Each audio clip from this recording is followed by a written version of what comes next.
क्यों नहीं करेंगे।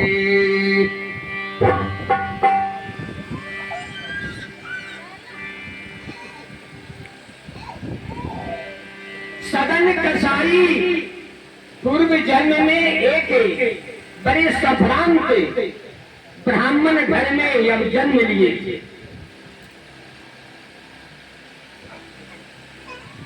और उनके परिवार की परंपरा ऐसी थी कि नित्य त्रिकाल संध्या वंदना करना, ठाकुर जी की सेवा करना, परमात्मा के नाम का गुण उच्चारण करना और सद्वृत्ति से कमाना और सत्यवृत्ति से चलना, यही धर्म था।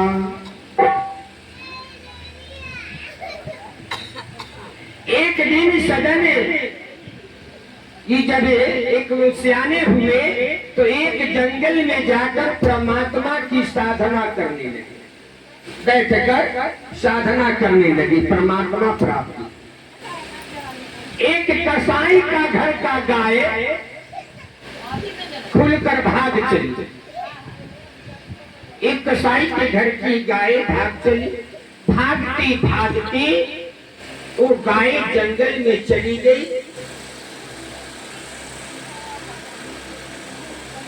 सदन जी के पूर्व में जो ब्राह्मण साधना करते थे उनकी दृष्टि गाय पर पड़ गई।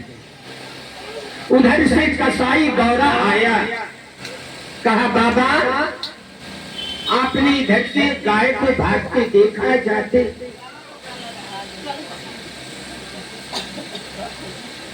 अभी कोई तपस्वी थे, सोचे झूठ कैसे बोलूं, विचार करना। हमारे यहाँ बोलने के लिए सिखाया गया है, सत्यम ब्रियात प्रियम ब्रियात न ब्रियात अप्रियम। सत्य भी अगर कठोर हो तो मत बोलो, आपके सत्य बोलने से किसी का ही तो मत बोलो। सत्यम ब्रियात प्रियम ब्रियात न ब्रियात अप्रियम। अब बात तो देख लिए थे गाय को, उन्होंने जिह्वा से मुख से कुछ उच्चारण नहीं किया, इशारा कर दिया इस तरह, यानी इधर गैया गया। कसाई ने जाकर उधर गाय को पकड़ कर ले आया, उसकी हत्या कर दी। जन्म जन्मांतर के पुण्य नष्ट हो गए और जिसके परिणाम स्वरूप इनका अवतार एक कसाई के घर में हुआ। तो ये सदन कसाई हो गए। इनके यहाँ का पेशा था मांस बाहर से लाना और मांस के टुकड़े को बेचे, ये इनके परिवार का धंधा। अभी भी धंधा वो करने लगे। संयोग से कहीं जा रहे थे, एक शालिग्राम, ठाकुर जी की एक शालिग्राम जो रास्ते में मिल गए, वो ले आए। अभी क्या जाने शालिग्राम क्या है, ठाकुर जी क्या है। उन्होंने उसको बटखारा बना लिया, किसका, मांस बेचने वाला कराजू का बटखारा। ठाकुर जी की एक असीम कृपा लीला, वो बटखारा में इतना गुण हो गया शालिग्राम में कि कोई 250 मांगे तो 250, कोई 2.5 किलो मांगे तो 2.5 किलो वही बटखारा, कोई 5 किलो मांगे तो 5 किलो वही बटखारा। बराबर एक ही बटखारा से, हटाने चढ़ाने का कोई भीड़ नहीं, एक ही बटखारा से सब तौला जाता।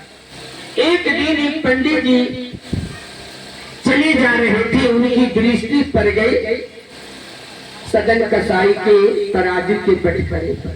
कहा यार ये तो शालिग्राम भगवान है। गए, कहा भैया ये क्या है। कहा मेरा बटखारा है मांस बेचने का बाबा, और इसमें बड़ी खूबी है। बोले क्या खूबी है। बोले कोई 250 मांगी तो भी इसी बटखारे से, 2.5 किलो मांगी तो उसी बटखारे से, 5 किलो मांगी तो उसी बटखारे से, तौल में बराबर। पंडित जी ने कहा भैया ये कोई साधारण बटखारा नहीं है। बोले तो, बोले ठाकुर जी है शालिग्राम, कहा भैया हम बाबा हम ये ठाकुर जी शालिग्राम जी नहीं जानते, मैं क्या करूं? कहा अगर ये भगवान है तो आप पूजा करने वाले पंडित जी हैं, आप इन्हें ले जाओ। पंडित जी ले आए, उसे खूब पंचामृत से, पंचामृत से, गंगा जल से, तीर्थों का जल से स्नान कराया, तिलक केसर तिलक लगाया, सजाया, पूजन अर्चन वंदन किया। रात्रि में पूजा रूम से रोने की आवाज आई तो पंडित जी ने सोचा किसी दिन पूजा रूम से रोने की आवाज नहीं, आज सदन के यहाँ से ठाकुर जी लाए तो आज रोने की आवाज लग रही है। उन्होंने किवाड़ खोल कर गए, देखे ठाकुर जी अश्रुपात कर रहे। कहा पंडित जी ने कहा ठाकुर जी आप क्यों रो रहे हो? बोले पंडित जी मेरा मन उसी सदन कसाई के साथ लगा हुआ है, आप हमें वही रखा। कहा सरकार आपका मांस का टुकड़ा उससे बेच रहा है बटखरा बनाकर, आपको इतना सुंदर स्नान ध्यान पूजन वर्जन वस्त्र सबका मैंने आपका अर्पण किया, फिर भी मन नहीं लगा, याद करना मायने। ठाकुर जी ने कहा 7 जन्मों तक उसने मुझे अपने साथ रखा है, अगर एक जन्म में भटक गया तो क्या मेरा धर्म यही है मैं उसे छोड़ दूं? यह है हमारे ठाकुर की नीति है, यह हमारे परमात्मा की नीति है और यही हमारा सनातन का प्राण है। कहा मुझे रखाओ। अब वो जाकर के पंडित जी दी आई, कहा सदन भाई ये अपना बटखरा ले लो, असाधारण बटखरा नहीं है। बोले पंडित जी क्यों लौटाने आए हो? कहा अरे साक्षात भगवान है, इन्होंने कहा 7 जन्म का रिश्ता है इसलिए तुम ही हमें रखाओ। और भले वो मांस बेचता है तो बेचता है, लेकिन अपने हाथ से हत्या नहीं करता है और न मांस का भक्षण करता है, मांस बेचता है, मेरा नाम का स्मरण करता है, मेरे लिए आंसू बहाता है। अब तो इतना शर्मिंदगी हो गया, दुख से भर गया, उसने एक बटुआ बनाया और उस बटुए में ठाकुर जी को रखकर हमेशा गले में धारण करके और संतों के जमात में रहने लगा।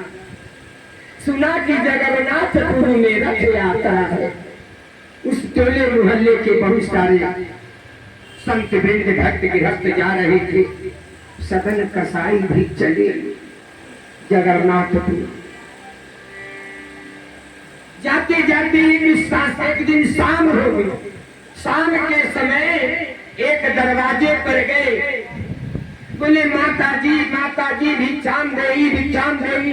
एक महिला निकली, बोले बाबा अभी भोजन नहीं बना है, शाम हो गई, अब आप यहीं ठहरिए, रात्रि विराम कर लीजिए और भोजन कीजिए, सवेरे चले जाइए। देखिए परमात्मा भक्ति कैसे परीक्षा ले रहे। अब उन्होंने नौजवान संत सोचे कहीं तो रात बिताना है, रात्रि में जब सब खा पी आधी रात में वह नारी आती है स्त्री और अपने घर की सारी सोनी चांदी गहने सबको पोटरी बना ली और कहा महात्मा जी हमारे पति बिल्कुल लाचार है, वो अब कोई काम के नहीं, आप तो नौजवान हट्ठा कट्ठा हैं, अब हम आपके साथ चलेंगे, चलिए आप जहाँ रहे सोना चांदी भी हम देंगे। घर इन्होंने कहा अरे कलमुही तुम्हारे घर में पति है, तुम कैसे नीच बोल रही हो? वो घर में आई, जिसके मन में गंदगी भरी होती है तो कभी कभी अच्छी बात भी उल्टी लगती, उल्टी। श्री भा सुंदरी ने कहा राम न मारत बाण से दूत मुबन चढ़ाए। वो औरत घर में आई, एक तलवार टंगी थी, उस तलवार ने और पति को संकलन कर दिया और कहा महात्मा जी आप आपको मेरे पति का डर था, मैंने उसे संसार से हटा दिया, अब चलो। सदन जी ने कहा, यदि जो अपने पति का नहीं हुआ वो क्या परमात्मा का होगा? कहा, तुम्हें अगर मुझे साथ नहीं ले चली तो तुम्हारा खैर नहीं। सदन जी ने कहा, तुम्हारी जो इच्छा हो कर लो, लेकिन मैं ऐसे नीच कर्म पर कदम नहीं रख सकता। विचार करना। अब वो चिल्लाने लगी, दौड़ो दौड़ो मोहल्ला वाले, दौड़ो दौड़ो। सारी लोग इकट्ठे हो गए, रात्रि में क्या हो गया? कहा, देखो मेरे घर का सामान चुरा लिया। मेरा पति जब इससे सामान छुड़ाने आया तो मेरे पति को हत्या कर दिया। अब कैसे हो? सब पति पति आ गया, विचार कर। अब किसी ने कुछ नहीं सुना। सदन जी को कोई लात मुक्का गुस्सा से पिटाई किया और अंत में राजा के दरबार में सवेरे होकर के पेश कर दिया गया।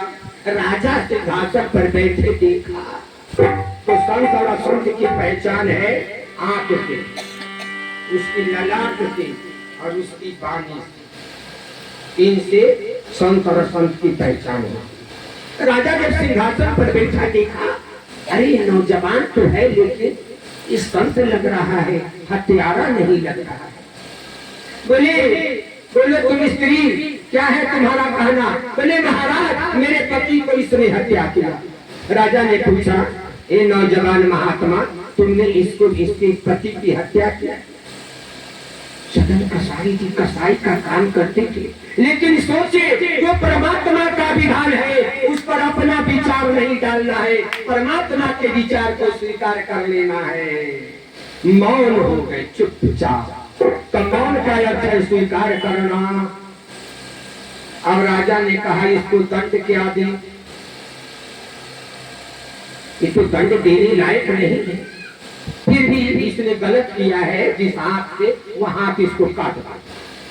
हाथ कटे, हाथ कटे में वो चले भगवान जगन्नाथ के पास। जैसे ही सीमा पर पहुंचे, भगवान जगन्नाथ ने अपने पार्षदों को कहा, मेरा भक्त आ रहा है दूर से, दूल्हा ले जाओ, पालकी ले जाओ और बैठा कर लाना, उसका नाम है सदन। लोगों ने पूछा, एक नाम से ठाकुर जी अनेक होंगे, पहचान क्या? ठाकुर जी ने कहा, जैसा मेरा हाथ वैसा मेरे भक्त का हाथ। यानी जगन्नाथ भगवान का हाथ पूरा नहीं है। चिड़िया बोल गई इसलिए पूरा नहीं उतर पाया। बोले जैसा मेरा हाथ वैसा मेरे भक्त का हाथ। दूत आए लेकर कहा, सदन जी चलिए इस पर बैठकर। कहा, मैं उस लायक नहीं हूँ कि ठाकुर जी के भेजे पालकी पर मैं बैठकर जाऊं।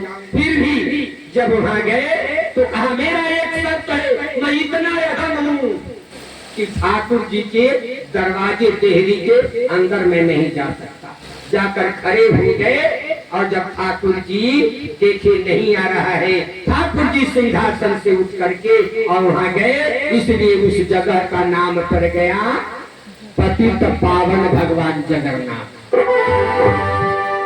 और आज भी ललितपुर शहर में सदन जी की समाधि बनी है, जिसे मुगल काल में वो मुसलमान तो थे नहीं, लेकिन इतने जोर से भक्त आने लगे, समाधि थी, इसलिए आज वहाँ पर लिखा गया सदन कसाई साहब का मजा।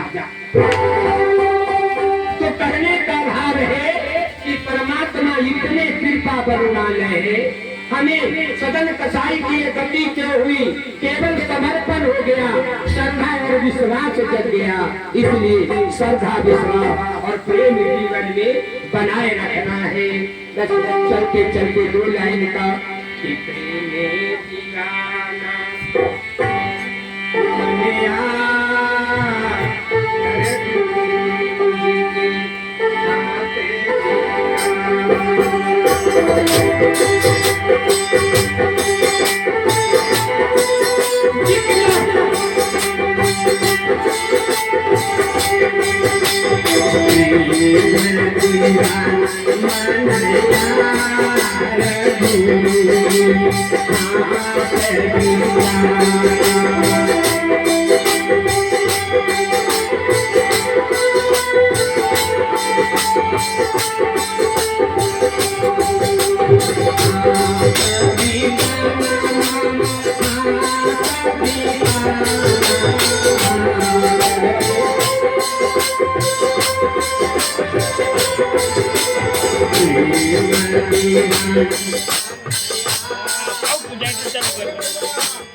अगर परमात्मा के याद में भूख मिट जाए, प्यास मिट जाए, नींद मिट जाए, तब मान लेना कि अब कुछ कुछ भक्ति चाहिए। मिटने का मतलब क्या भोजन नहीं करेगा,